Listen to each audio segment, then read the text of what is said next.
हरिओम। नमस्कार मित्रों, प्रणाम। जय श्री राम, जय बद्री केदार। मित्रों, एक बार पुनः आपके साथ चर्चा में शामिल हो रहा हूँ, जहाँ पर कि मैं आपको ग्रहों के बारे में, आध्यात्म के बारे में छोटी छोटी और महत्वपूर्ण जानकारियाँ उपलब्ध कराता हूँ। तो मित्रों, इसी कड़ी में आज बात करेंगे कुंडली के छठवें भाव के बारे में।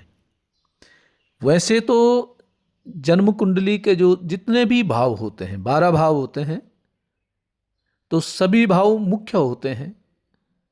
परंतु आज मैं जो छठवां भाव है जन्म कुंडली का, उसके बारे में विस्तार से आपको चर्चा करूंगा कि छठवां भाव जन्म कुंडली का कितना महत्वपूर्ण भाव होता है। महत्वपूर्ण इसलिए बोल रहा हूं कि एक तो यह शत्रु भाव होता है, शत्रुओं का पता चलता है, और दूसरा होता है रोग भाव, रोग का पता चलता है। कर्ज भाव, कर्ज का पता चलता है। छठवां भाव इसलिए मैं महत्वपूर्ण कह रहा हूं क्योंकि इस भाव से हमारे शत्रुओं के बारे में पता चलता है और शत्रुओं से किस प्रकार से सचेत हमें रहने की आवश्यकता है, उसके बारे में आज मैं आपसे विस्तार से चर्चा करूंगा। आपसे निवेदन है कि वीडियो को पूरा सुनें, और यदि आपको ठीक लगती है, अन्य लोग भी जो शत्रुओं से परेशान रहते हैं, जिस ये टोटके जो होते हैं, टोने जो होते हैं, उनसे परेशान रहते हैं, उन तक जरूर इस वीडियो को भेजें। चैनल को सब्सक्राइब भी करें और साथ में मित्रों लाइक और कमेंट भी करें। तो मित्रों, जो ये छठवां भाव होता है जन्म कुंडली का,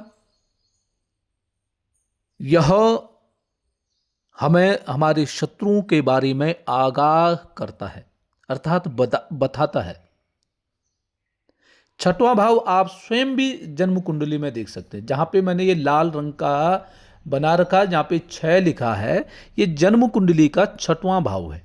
आप स्वयं भी अपनी जन्म कुंडली का निरीक्षण कर सकते हैं। अपनी कुंडली खोलनी है, जहां पे ये कुंडली का एक चित्र बनाया हुआ रहता है, वहां पे, और ये छठवां भाव आपने देखना है। इसमें पढ़ना है कौन सा ग्रह लिखा हुआ है।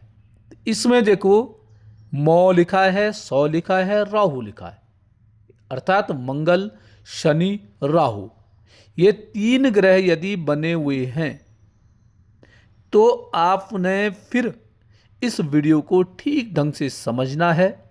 एक बार समझ लिए, बार बार आपने सुनना है, तब जाकर के समझ में आएगा। तो छठवां भाव में जब क्रूर ग्रह बैठ जाते हैं, कैसे, कौन कौन से? मंगल ग्रह, शनि ग्रह, राहु ग्रह, ये 3 ग्रहों के बारे में आज मैं चर्चा कर रहा हूं। ये 3 ग्रह जब यहां बैठते हैं, या इन तीनों में से एक भी ग्रह जब यहां बैठ जाता है, तो ऐसे जातक के शत्रु बहुत होते हैं। अब शत्रु बहुत क्यों होते हैं, इसके बारे में भी सुनिए। क्योंकि जिन जातकों का मंगल, शनि, राहु छठवें भाव में बैठते हैं, ऐसे व्यक्ति विलक्षण होते हैं,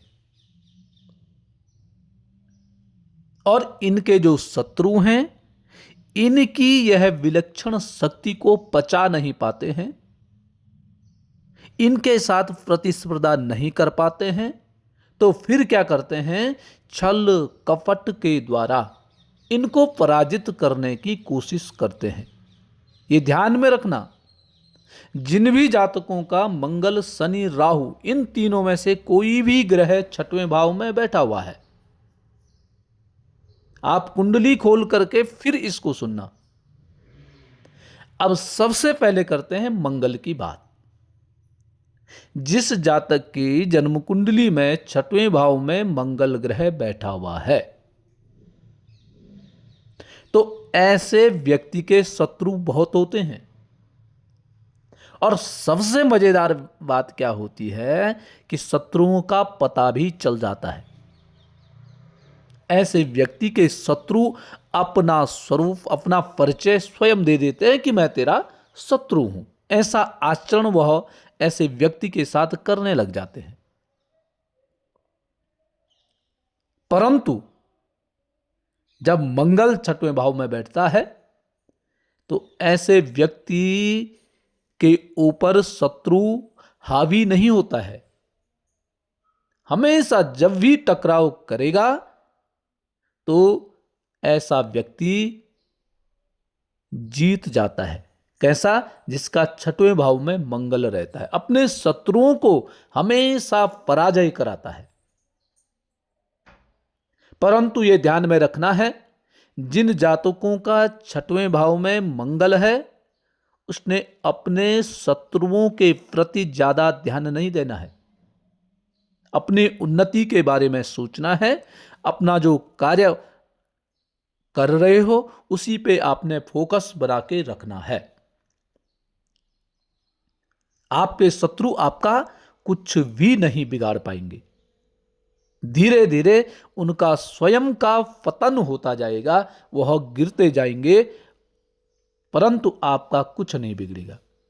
परंतु शर्त यही है, आपने उनके क्रियाकलापों पे ध्यान नहीं देना है। दूसरा है मित्रों शनि।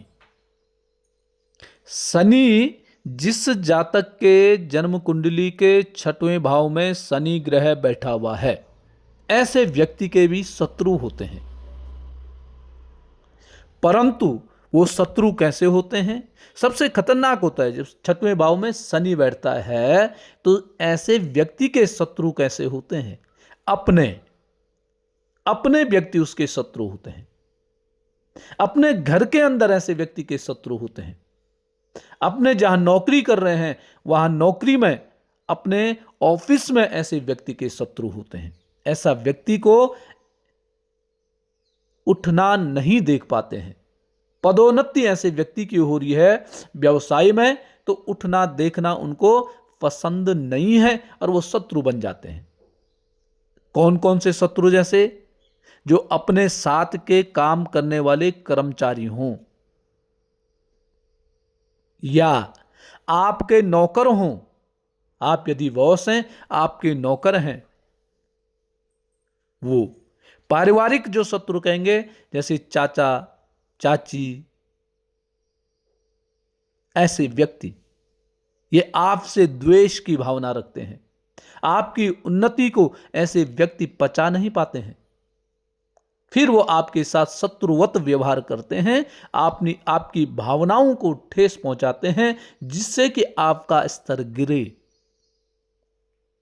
तो मित्रों, छठवें भाव में जिन भी व्यक्तियों का शनि ग्रह बैठा हुआ है उनको अपने आत्मविश्वास के साथ बिल्कुल भी समझौता करने की आवश्यकता नहीं है। कोई आपके लिए क्या कह रहा है उस पर ध्यान देने की आवश्यकता है ही नहीं, क्योंकि छठवें भाव में यदि शनि ग्रह बैठा हुआ है, धीरे धीरे जो व्यक्ति आपसे द्वेष करता है, जो आपके स्तर को गिराने की सोचता है, उसका पतन होगा, यह निश्चित है। परंतु देरी लगती है। आपको भटकने की आवश्यकता नहीं है। आपको वो उग्र करने की कोशिश करेंगे, आपसे लड़ने की कोशिश करेंगे, परंतु आपने लड़ना नहीं है, आपने उग्र नहीं होना है, आपने अपना मार्ग नहीं बदलना है। आप जिस मार्ग पे चल रहे हैं उसी मार्ग पे आपने चलते रहना है।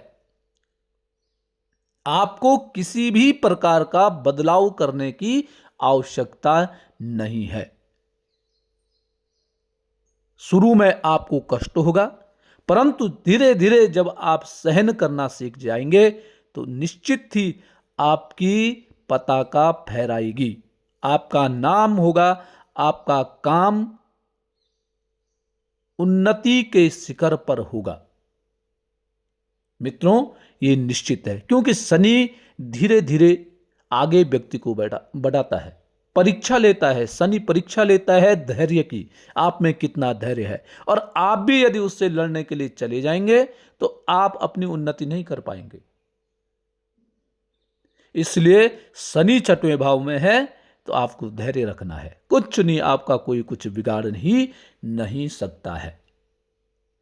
अब बात करेंगे राहु की। तो मित्रों राहु भी छठवें भाव में बड़े परेशान करने लग जाता है। राहु जब छठवें भाव में होता है तो ऐसा व्यक्ति क्या होता है, थोड़ा सा स्वच्छ दिल का होता है। ऐसे व्यक्ति के दिल में किसी भी प्रकार का कपट नहीं होता है, यह तो निश्चित है। जिन भी व्यक्तियों के छठवें भाव में राहु होता है, साफ दिल का होता है और इतना प्रेम ऐसे व्यक्ति के मन में होता है, थोड़ा सा भी किसी ने हाथ बढ़ा दिया है तो उसके लिए सर्वस्व अर्पण करने वाला होता है, उसके लिए लड़ जाता है, उसके लिए झगड़ जाता है। कोई गलत कर रहा है तो उसके लिए क्रोध भी ऐसे व्यक्ति के मन में भरा हुआ होता है। ऐसे व्यक्ति झूठ, छल, कपट, प्रपंच, इन सब बातों को सहन नहीं कर पाता है। परंतु ऐसे व्यक्ति के भी शत्रु अनेक होते हैं और सबसे कमी क्या होती है कि ऐसा व्यक्ति अपना शत्रु नहीं पहचान पाता है। ऐसे व्यक्ति के शत्रु जो हैं छल के रूप में आपके पास आएंगे, मतलब दो रूप बना करके। बाहर से सुंदर लगेंगे, सुंदर मीठी बातें करेंगे, अपनी मीठी चिकनी चुपड़ी बातों में उलझा करके और आप पे अटैक करेंगे। तो मित्रों ये ध्यान में रखिएगा, जिनका छठवें भाव में राहु है, जो आपसे चिकनी चुपड़ी बातें करता है तो निश्चित ही कोई मकसद लेकर के वह आपके पास आया हुआ है। आपको उसको पहचानने की कोशिश करनी है और ध्यान में रखना, यह व्यक्ति कोई आपका अपना भी हो सकता है। और आपके साथ हमेशा ध्यान रखना, अपने ज्यादा छल कपट इत्यादि करेंगे। आपके साथ प्रेमदारी से कोई यदि विजयी नहीं हो पाता है तो फिर आपके जो शत्रु हैं वो तांत्रिक प्रयोग भी आप पर कर सकते हैं। तंत्र के द्वारा आपको अपने वशीभूत कर सकते हैं। इसलिए ऐसे व्यक्ति को बहुत सावधान रहने की आवश्यकता है। और यदि आप सावधान रह गए, सावधानी पूर्वक यदि आपने कार्य कर दिया, तो आपके जो शत्रु हैं, जो आपको अपने बस में करना चाहते हैं, वह हमेशा पागलों की भांति उनकी बुद्धि रहेगी, वह सदैव भ्रमित से रहेंगे। परंतु आपने सोच समझ के क्रियाकलाप करने की आपको आवश्यकता है। और आपके लिए बड़ा सरल है, जब छठवें भाव में राहु होता है तो आप हमेशा ये सोचना कि जो आपसे मीठी मीठी बातें कर रहा है, जो आपकी बहुत ज्यादा प्रशंसा कर रहा है, मित्रों वह आपका शत्रु है। आपको और कुछ करने की आवश्यकता नहीं है। आप हमेशा सोचना, देखना, चाहे आपका वो खुद का घर का ही सदस्य क्यों नहीं हो, जो आपसे चिकनी चुपड़ी बात कर रहा है, इसका मतलब कुछ न कुछ इसने आपके प्रति गलत कर दिया है। जो आपसे मीठी बातें कर रहा है तो निश्चित ही वह आप अपना मकसद पूरा करने के लिए आपके समीप आया हुआ है, आपके पास आया हुआ है। तो इसमें कोई भटकाव की कोई आवश्यकता नहीं है। आप स्वयं इन चीजों को समझ सकते हैं। तो इसमें ये नहीं है कि आपने उससे लड़ना है, झगड़ना नहीं है, कुछ नहीं करना है। आपने उससे दूरी बना करके रखना है। दूरी बनाने की आवश्यकता आपको है, बाकी और कोई कार्य आपने नहीं करना है। तो मित्रों छठा भाव शनि है, राहु है और मंगल है, ये तीन ग्रह हैं। तो बहुत ही सावधानी पूर्वक हमें चलना पड़ता है। शत्रुओं के चुंगल में नहीं फंसना है। कोई आपकी प्रशंसा कर रहा है तो उसका कोई कारण है, बिना कारण के कोई आपकी प्रशंसा नहीं करेगा। आप अपने ढंग से जिएं, आपके जो तरीके हैं वो अलग ही प्रकार के तरीके होते हैं, और जब आप अपने तरीकों से चलते हैं, अपने तरीकों से अपनी राह बनाते हैं, तो उसमें ही आप सफल होते हैं। दूसरे के अनुसार चलेंगे, दूसरे के कहने पे चलेंगे, तो निश्चित ही आपका पतन होगा, आप आगे नहीं बढ़ पाएंगे। आपका जो मन है वह पवित्र है, स्वच्छंद आप रहते हैं, और उसी में ही आपका नाम होता है, आपको लोग याद करते हैं।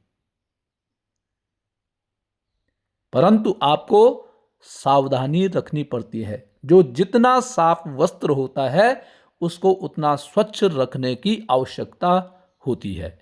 तो मित्रों, आज के लिए बस इतना ही। कल पुनः किसी नई जानकारी के साथ आपके सामने प्रस्तुत होऊंगा। तब तक के लिए नमस्कार, प्रणाम, जय श्री राम, जय बद्री केदार, जय हनुमान। और मित्रों, शनि राहु और मंगल छठवें भाव में है, तो हनुमान चालीसा का पाठ करें, अपने इष्ट का पूजन करें, तो निश्चित ही सफल व्यक्ति होगा। ये 100% सत्य है।